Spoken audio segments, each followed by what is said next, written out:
Hey, good morning, everyone. This is going to be your daily reading for what is today? 4th? 4th? Today's 4th? Yes, it is. January 4th. Okay, so I have a lot to talk about, so I'm going to try and jam through it pretty quickly so we can get into the reading. Yesterday was the first day I talked about some lunar aspects and lunar astrology that kind of supported the rune and the reading a bit. There's a few more things I wanted to talk about today. I would say today's moon is busy. Oh my god, today's moon got some things going on. And considering this is the day before our new moon on Saturday, as well as the solar eclipse tomorrow, lots of things going on. So, with that being said, first things first. I have my notes written on the wall, so you see me lean back. That's so I can take a peek at my little whiteboard situation. Which one's first? Yes, that one's first. Okay, so first things first. The moon is going to be in a little quick trine with Uranus, which is beautiful. Essentially, Uranus wants to do things new. It's a very independent planet, but it wants to tear some walls down, be different, be unique, do things in a new way. That energy is going to be supporting essentially anything that's governing the moon, your emotional contentment, happiness, your feelings, all that kind of stuff. But they'll be supporting each other, which is great. So you'll probably feel really, I shouldn't say probably, you will. Essentially, these energies are going to help you feel really confident in, achieving your happiness and making things happen. And even if that means, coloring outside the lines, like it's all going to support your mission. Even better than that, shortly after that, the moon is going to be in conjunction with Mercury as it starts to move into Capricorn today. That is also going to be beautiful because essentially it's almost like Mercury being your intellect. That's the planet that governs communication, thoughts, all those kind of things. It's kind of like your moon, which is like your soul, emotions, all of that. Those two things are going to be completely in line. They're going to be sitting in the same spot. So it's like what you're thinking about, what you're planning, will be in perfect alignment with your vision, your happiness, what you see for your future. So you have this, rebel energy from Uranus that's pushing you to yeah, you can do it, make it, do things different, shake it up, do it your own way, do what you need, and then you have your intellect lining up with that same kind of force. So super, super beautiful energy. That's going to happen kind of early this morning. I know for myself I probably won't even be awake when it happens, but it'll still be there to help us out. And then literally right after that, the moon is going to go void, of course. And then for only for an hour before it moves into Capricorn, which will be a completely different shift. Essentially, I want to bring that up because whenever the moon is void, of course, and thankfully this time it's really short. I think it's only for an hour or so. When the moon is void, of course, it's not, but it's kind of like a retrograde. Essentially, the moon, isn't going in any kind of direction. It's just kind of floating out there for a minute. It hasn't entered the next house, so it's usually best not to make any major decisions during a void, of course, moon. You kind of want to just feel it out and kind of go with the flow. Anything that requires a clear decision usually has some, wonky consequences later. Just because there's no guiding energy, it's just kind of like, oh, everything's kind of floating about, and I'm just gonna pluck something out of there and make something happen. Eventually, that'll kind of catch up to you. Like I said, it's only for an hour. I think I wrote down the time. Happens at 9:41 Pacific Standard Time. So for local people here in Hawaii, it's going to be about 7:41. It's going to go to about 8:50, 55. So it's a little longer than an hour, but it's only about an hour. And like I said, I probably won't be awake for that, so it's totally fine by me. But it's best to not, if you don't have to make any decisions during that hour, don't. Just kind of go with it, let things flow. And then once the moon gets into Capricorn, we'll be in a completely different situation. But again, you'll have these energies that are supporting this shift, supporting this move towards your happiness, which is beautiful. And then once the moon gets into Capricorn, that will be quite a shift. The moon has been in Sagittarius the past couple of days, and then moving to Capricorn. Capricorn, being ruled by Saturn, is a much more constricting energy. I talked about Uranus wanting to break down break down walls. Saturn and Capricorn want to build walls. They want to build structure. And this isn't necessarily a bad thing. Essentially, this Capricorn moon is going to make us definitely a lot more practical and want to, really do the practical work on how do we make this happen. What are the steps? What do I need to get accomplished? What do I need to do? What should I be working on? And what tasks should I be knocking off the list now for these goals to manifest? So it's not a bad thing. It can be a little constricting because we've come through Sagittarius, which is all about aiming high and ambition. Once we get to Capricorn, this is like, now I got to start using my practical skills and making these things happen. The planning phase happens in Sag. The doing phase happens now. So it may feel a little more constrictive. It can make us sometimes a little bit more cold. Just because Capricorn is so focused on the doing, I got to climb the mountain. It's that little mergoat, like we're trying to climb the mountain. I got to get to the top. I'm not talking to you right now. I got things to do. So it can make people a little cold during this Capricorn time. And we are in Capricorn season. So just something to be mindful, especially since we're talking about our moon. But a lot of really fun, supportive energies, especially leading into this solar eclipse, which is coming tomorrow. Even this void of course is like a bit of a kind of blanks out, just kind of go with the flow, let things happen, and then it comes back into the house of Capricorn, and then we can kind of move forward again. So it's kind of like, it's almost like a little mini reset before the main reset, which is happening on Saturday, tomorrow. So super, I just thought that was kind of fun and exciting, throwing that out there. To get into the reading, our rune today is Soelu, rune of the sun. Also exciting, solar eclipse tomorrow. Super cool. Soelu is, like in the tarot card, the sun is about vitality. This rune can talk about like fame, fortune, recognition, success, especially success in career, your chosen career. And this honestly could mark not just today but for the year. Like this literally is like sun energy coming into your reading, which is beautiful. So expect success. Expect probably some recognition for what you're doing, especially if you've made a choice to work in a creative field. So like doing this, YouTube, if you're doing readings, but anything creative. If you're an artist, I would even say something like if you're in marketing or merchandising, things like that. Any creative field usually gets a boost of success when Soelu shows up. So beautiful energy to kind of come into our reading. For our oracle today, I wanted to do the Animal Spirit deck by the Wild Unknown. I just love the art in this deck.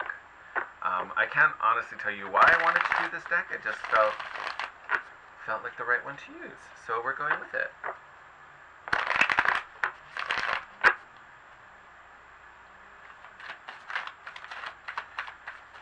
And I haven't decided how to do the reading for tomorrow. I feel like I want to do something a little different since it's a special day. We've got a solar eclipse going on. It's our new moon. So I was thinking maybe we'll do something a little different. Oh, okay. Got a couple that fell out there. Is this 4? 5? 5. Oh, that's funny. I went out grocery shopping. I looked at my phone. It was 555. Here's another 5. Beautiful. Lay these suckers out here for a second. Oh, okay, we got a lot. Alright. So, since we got so many, I may not read the full description of them, just so this video isn't like an hour long. But we've got the lamb here. Fun little card. Cosmic egg. Zebra. Earthworm.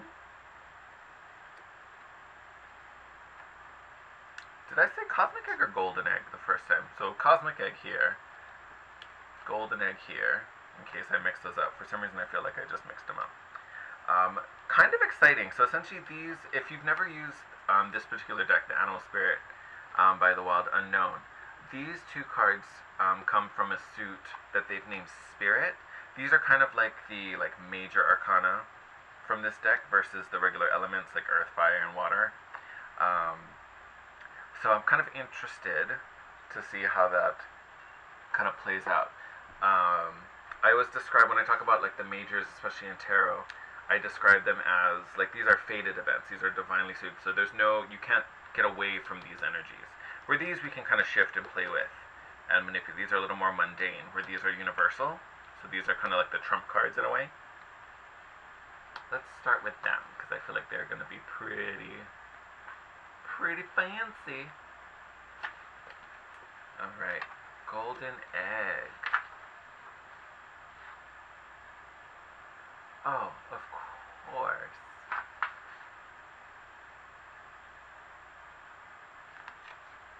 Of course, this. Okay, I may just summarize this a bit.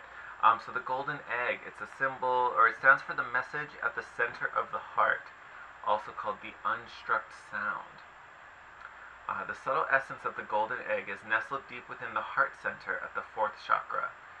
This chakra, called Anahata, I hope I said that correct, is the home of the self or soul, same as our moon. By bringing the mind into the center, we discover a portal to the most intimate and luminous space. It is said our inner guide sits there in deep meditation, waiting for us. Anahata translates as the unstruck sound. So definitely a deep connection to your guides, to your intuition, that inner voice. To me, focusing on your heart center is really pulling it in to you, to your emotional center. Obviously, we're talking about the heart chakra. So you may find yourself needing some quiet time, finding some rest. If you follow me on Instagram at The Guiding Chariot, yesterday's post I talked about possibly needing to find meditation, sleep yoga, maybe great things. So if you are finding yourself getting exhausted, or you're running super high and getting kind of exhausting yourself, that may be a really good practice just to get you back to center, to get you back home, so you're feeling a little more secure. Where is the cosmic egg? Oh, here we are. I'm like flipping through the book. Boom. Cosmic egg, so pretty. Completion, harmony, the infinite within the finite. Oh. To me, this is like reading like the world card in the Tarot Major Arcana. I love this.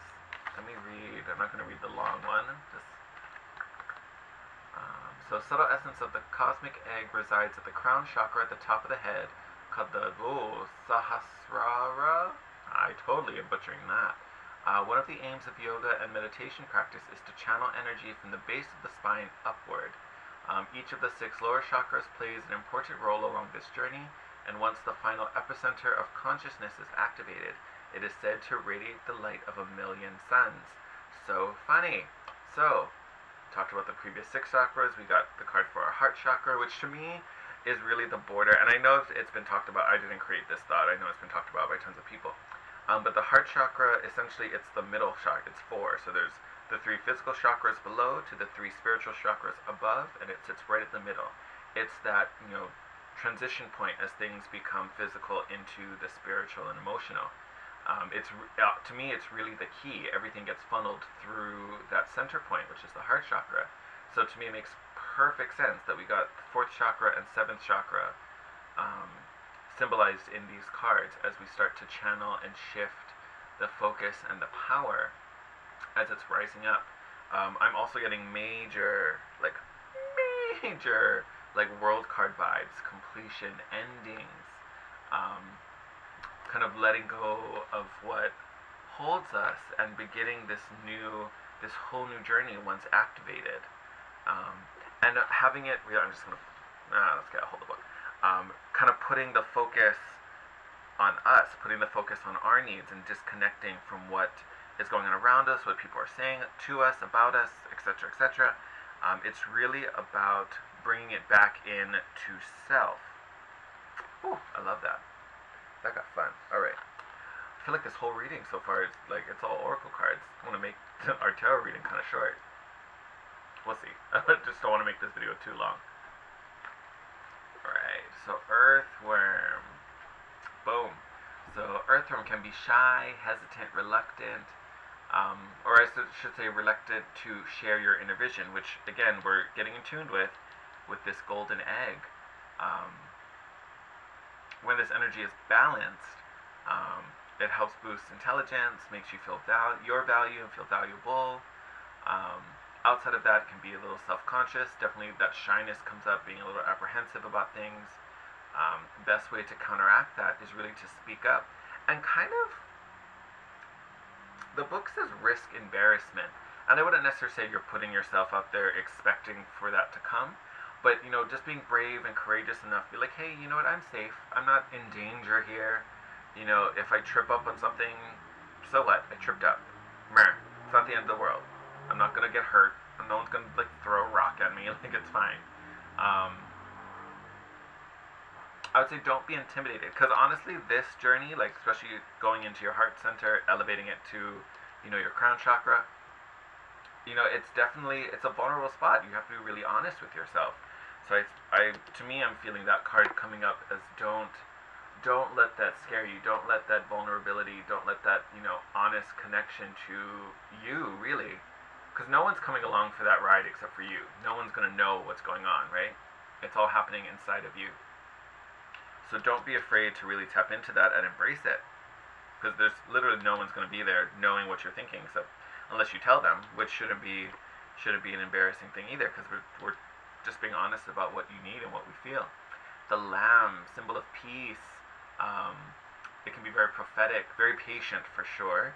When in balance, it's a knowingness. It's that inner peace. Again, really connected to that golden egg card. And again, to bring this into balance, all about listening, meditation. I would say listening here, it's really listening, you know, to your intuition, listening to your needs, listening to your body, your mind, your soul. What is it? What gentle nudges are you receiving from your intuition? Because it's just honest guidance. That's why it's seeking meditation. It's honest guidance from the universe, from the divine. Okay, just gonna pull up Zebra real fast so we can get this last supportive energy before we go into the tarot. Zebra, here you are. Boom, Zebra. Energy that is eccentric, creative, a visionary. So we talked about creativity pursuits being successful already with Soelu. I can totally say eccentric, because honestly, we're looking at ourselves and our needs may be a little wonky, especially compared to those around us. So when in balance, this energy is worldly, enthusiastic, fashion forward, some might say. I love it.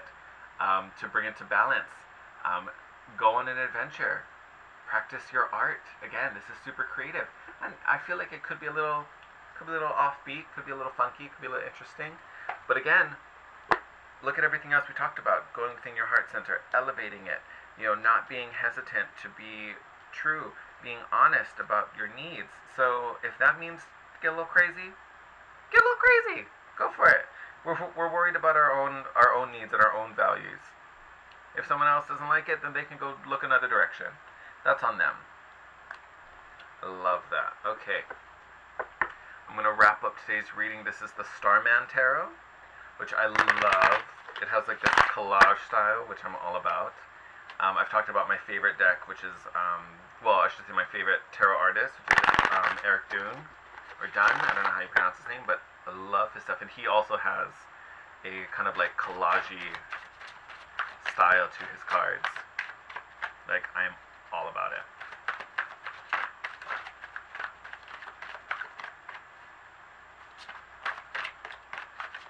Ooh. Someone really wanted to come up there.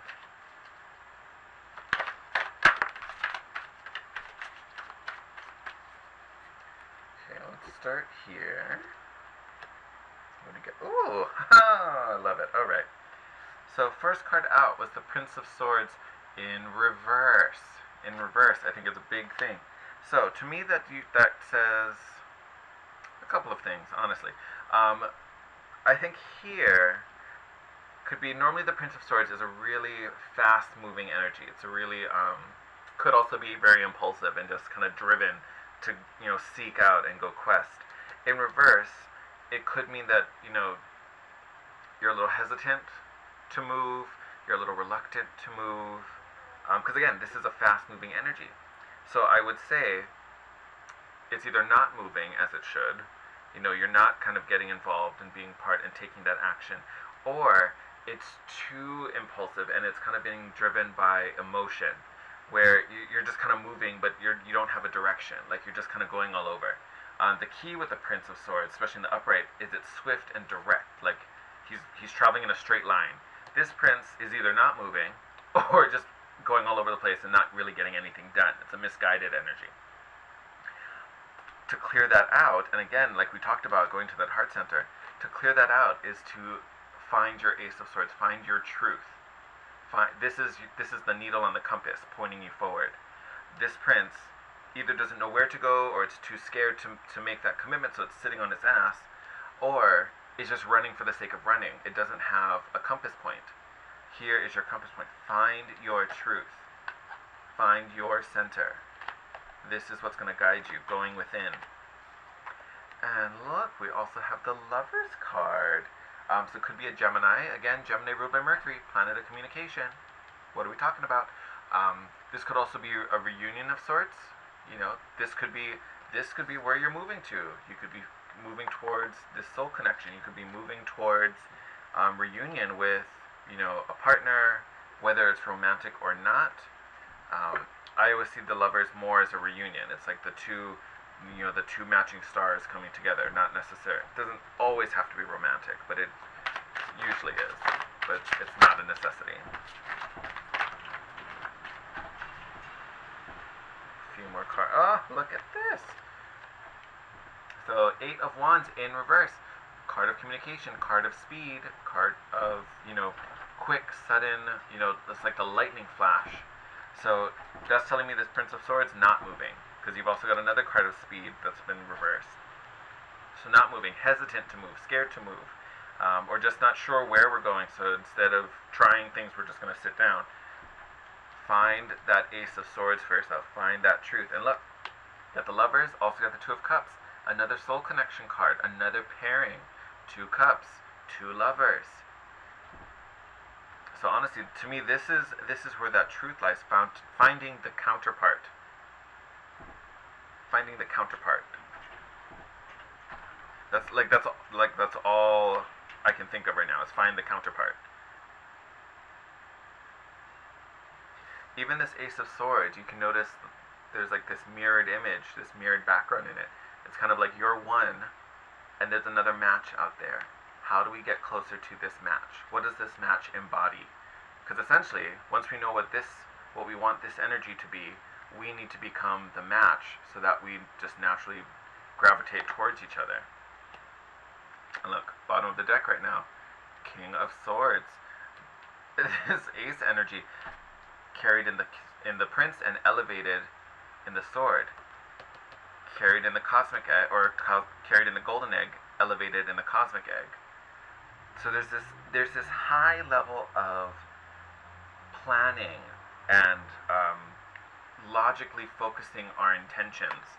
And again, our moon today is moving into Capricorn. Right now it's in Sagittarius. Again, part of that planning phase. You know, it's tapping into that ambition. What do I need? What does that look like? How do I get there? Capricorn is about the doing. So this is like our last moment to get the plan, you know, get the strategy in place. Because the moment to move is coming. It's real cute. This prince isn't going anywhere yet, but he's going to need to get off his butt very, very soon. And I'm gonna keep going a little bit. This 7 of Wands, so still bottom of the deck. 7 of Wands to me is all about being an individual, standing up for yourself, even if that means, you know, you're standing up against everyone else. They may not necessarily all have the same viewpoint, but it's that your viewpoint, what you need to do for yourself, is different from what they see for you. And that's okay. Because again, whose life is it? Whose life are you leading? Your own. No one else's. So this is about your needs. What do you need? Especially when we have this moon making the aspects it's making. It's all about self. Golden Egg is all about self. It's going within. What do you need here? What does contentment look like here? Everything else is secondary. This is what you need to worry about first. This is what you need to worry about first. Anything else doesn't even need to be on your radar. Don't have to worry about it at all. Alright? Focus on your success. Focus on your art, whatever it is. Whatever you create, whatever you're passionate about, whatever that passion project is for you, focus on that. Because Your success lies in it. Your heart, your future lies in it. Your well-being lies in it.